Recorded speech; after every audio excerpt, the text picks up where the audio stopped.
Konečne sa nám podarilo releasenúť dlho očakávaný skript, ktorého download link nájdete pod videom. Je to separé web stránka, ale môžete sa tam kľudne prekliknúť priamo na download a stiahnuť si zipko odtiaľ. V rámci toho zipka nájdete 1-3 adresáre, ktoré je relatívne jednoduché skopírovať priamo do týchto ciest, ktoré sa nachádzajú tu. Mimochodom tento návod je aj v angličtine a potom si už stačí len otvoriť Max a followovať následne kroky, ktoré vyústia v to, že budete mať takýto separate toolbar. Môžeme si ho pripnúť hore naspäť, kde bol pôvodne a môžeme sa pozrieť priamo na funkcionalitu toho skriptu. Je dôležité spomenúť, že tento skriptík je z roku 1998, čiže pokiaľ náhodou niečo v rámci verzií nebude úplne fungovať tak, ako by malo, tak sa vopred ospravedlňujeme, predsa len to bolo free a stále je to free, takže ak náhodou niekto zaznamená nejaký bug, či už 22, 23 alebo 24, tak nám určite dajte vedieť a spravíme všetko preto, aby tento skript fungoval naprieč týmito verziami úplne v pohode. Môžeme sa teda presunúť na funkcionalitu samotnú. Čo sa týka prvého buttonu Create Simple Dimension Line, to je takéto pravítko, môžeme si zakliknúť Snapping, kliknem na pravítko a môžem si vytvoriť jednoduchú lineu. Táto linea je niečo, čo sa volá dim line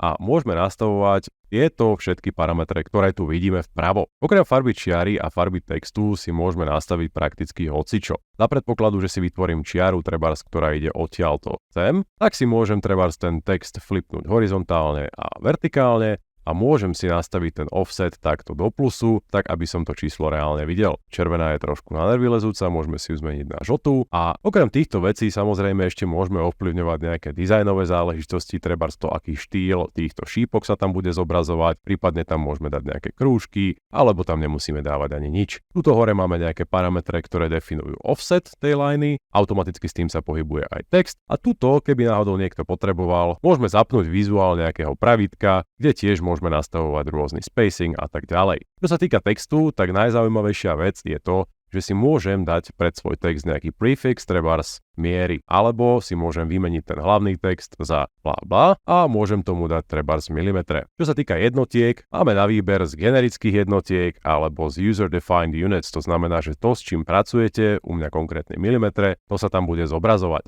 Dĺžku by som odtiaľto asi nejako extra nemenil, vždycky to začína od tohto červeného štartujúceho bodu, označeného takýmto štvorčekom s krížikom a toto je ending point takto v zelenom a v podstate si ja tento ending point môžem kdekoľvek pripnúť, trebárs sem a mám vlastne odmeranú vzdialenosť odtiaľto. Okrem toho ešte môžeme meniť to, že na koľko desatinných jednotiek sa to bude merať. Toto je na 1 desatinu s nejakým zaokrúhlením, na 2 desatinné, na 3 a maximum je 6. Ďalší button, ktorý tu máme, je export do DVGčka, ten tam pôvodne nebol, to je funkcionalita, ktorú sme tam pridali my. Tým, že čokoľvek si označím, to si dokážem vyexportovať do DVGčka a môžeme si takto aj názorne ukázať. Exported selection si môžem prepísať na čokoľvek iné. Tuto nám štandardne vyhodí okienko, dáme si OK. A keď sa prepneme niekde na plochu, tak môžeme otvoriť toto trebárs v Pikone a vidíme vlastne, že všetky tie veci sa tam nachádzajú, dokonca majú aj farby. Tretí button, ktorý sa tam nachádza, snad netreba ani vysvetľovať, označím si čiaru, kliknem na smetiak a čiara zmizla. A teraz prichádzame k tomu zaujímavému. Toggle Vertex Snap je niečo, čo nám dalo strašne zabrať, čo sa týka compatibility a hlavne zistenia toho, že čo to vlastne robí a v zásade sme prišli na následovné. Pokiaľ si ja vytvorím trebárs takýto boxík, zapnem si tento Toggle Vertex Snap, môžem si zapnúť teoreticky aj Snap Toggle, máme Create Simple Dimension Line,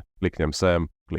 Teraz, pokiaľ ja zväčším alebo zmenším danú vec, tak ono sa automaticky na základe toho, že mám tento Toggle Vertex Snap pri tvorení danej liney zapnutý, tak ono sa to prispôsobí, že je to celkom fajn. A problém nastáva tam, že ono toto nereaguje na 2D-čkové objekty, to znamená, že keby som si chcel takto odmerať tento 2D-čkový objekt a teraz si trebárs chcem zväčšiť alebo inak upraviť šírku, výšku, dĺžku, hĺbku, bohužiaľ. Je to niečo, čomu sa určite do budúcna budeme venovať, nakoľko toto je možno fajn, keď trebárs niekto chce omerať kuchyňu a robí tam porad nejaké zmeny a chce tam mať tie koty viditeľné, ale myslím si, že malo by to byť rovnako aj pre 2D objekty. Čiže zatiaľ stand by a pokiaľ sa nám to podarí fixnúť, tak určite releaseneme ďalšiu verziu. Ďalší button robí presne to, čo má nakreslené v ikone, to znamená, že vytvára jednoduchý úhol. Klikneme naň, treba mať zapnutý Snap Toggle a teraz môžem kliknúť sem. Treba ísť trošku bližšie v rámci týchto snapovačiek, lebo on je taký trošku nerozhodný, že pôjdem takto, kliknem sem, pôjdem sem a môžem si odmerať uhol, ktorý by mal mať 270 stupňov. Samozrejme si ho môžem prehodiť horizontálne a môžeme ho offsetnúť vertikálne,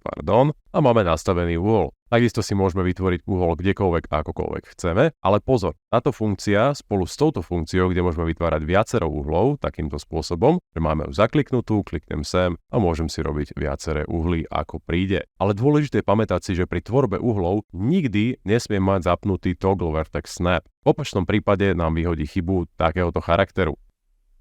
Toto je niečo, na čom aktívne pracujeme a keď sa nám to podarí odstrániť, tak určite vyhodíme novú verziu skriptu s tým, že možno tam budú zapracované prípadne aj nejaké feedbacky od vás. Zatiaľ si stačí zapamätať, že toto nezapínam, pokiaľ nechcem interaktívne pohybovať týmito mojimi lineami v závislosti od toho, ako zväčšujem alebo zmenšujem objekt. To znamená, že aj my si to môžeme teraz vypnúť. Ďalší button slúži niečo ako ukladač preferencií. Doteraz sme ešte úplne neprišli na to, prečo sa tu nachádza táto stredná sekcia, nakoľko si tuto volím preferencie, ktoré si predtým ukladám. Každopádne funguje to tak, že vyberiem si preferenciu BLA 1, ktorá má nastavené pravítko, BLA 2 má nastavené to, čo malo nastavené pôvodne, a BLA 3 by mala mať takéto krúžky. Za predpokladu, že si chcem uložiť vlastný setting, tak si môžem takto vytvoriť trebárs novú čiaru, dáme tam Show Ruler Divisions, môžeme si tam dať Ring Diameter trebárs na 5, Ring Thickness 0,5 a môžeme si vertikálny offset pušnúť takto vyššie. To znamená, že teraz mám takúto hrozostrašnosť, ktorú keď si chcem uložiť, dáme si Save Setting of Selected Dim Object, dáme si bla bla bla a budem môcť nahrať toto bla bla bla trebárs zo tejto existujúcej čiary. To znamená, že si to prehodím sem, dáme si Scene a máme tu presne to isté nastavenie, ktoré máme aj tu. Teraz sa asi dostávame k tomu najpodstatnejšiemu a najpraktickejšiemu. Môžeme sa presunúť tuto dole do našeho DVGčka a kliknem si na tento Create Multiple Dimension Lines button. Zapneme si S-ko a teraz mám voľnosť tvoriť liney bez toho, aby som musel znova klikať na toto pravítko. To znamená, že odtiaľto, samozrejme to, akým spôsobom sa tvoria tie čiary a ako sa otáča text, to je niečo, čo človek bude musieť dostať do ruky, ale vo všeobecnosti platí, že pokiaľ idem po smere hodinových ručičiek, tak mi to ako keby obkolesuje to moje DVGčko, to znamená, že keď pôjdem odtiaľto sem, tak mi to vytvorí tú kótu hore, a pokiaľ pôjdem odtiaľto sem, tak mi to vytvorí tú kótu dole. Teraz prichádza na rad dôležitá vec. Keď stlačím 2TV, tak ja sa stále nachádzam v tomto Create Multiple Dimension Lines. Nakoľko max sa nedá v tomto prekodovať a z hľadiska toho, ako je stavaný ten skript, tak keď budem chcieť vyliesť z tejto funkcie, tak musím kliknúť pravým tlačidlom na myši. A teraz vidíme, že môžem normálne pohybovať s objektami, selektovať, vytvárať nové a tak ďalej. To znamená, že keď kliknem na Create Multiple Lines, môžem si porobiť liney tak, ako potrebujem, kliknem pravým a som zase v normálnom nastavení. To isté platí aj o tých multiple angles, to znamená, že keď si tvorím multiple angles, bez toho, aby som mal zapnutý toggle vertex snap, tak pokiaľ sa potrebujem z toho dostať, kliknem pravým a som zase normalizovaný. Posledné dve funkcie, ktoré tu máme, sú v podstate anotačky, to znamená, že keď kliknem na túto single anotačku, tak si viem takýmto spôsobom vytvoriť čipočku, ktorej takisto vieme nastavovať parametre veľmi podobným spôsobom ako tým čiaram, takisto si tam vieme vpisovať vlastný text, to znamená, že bla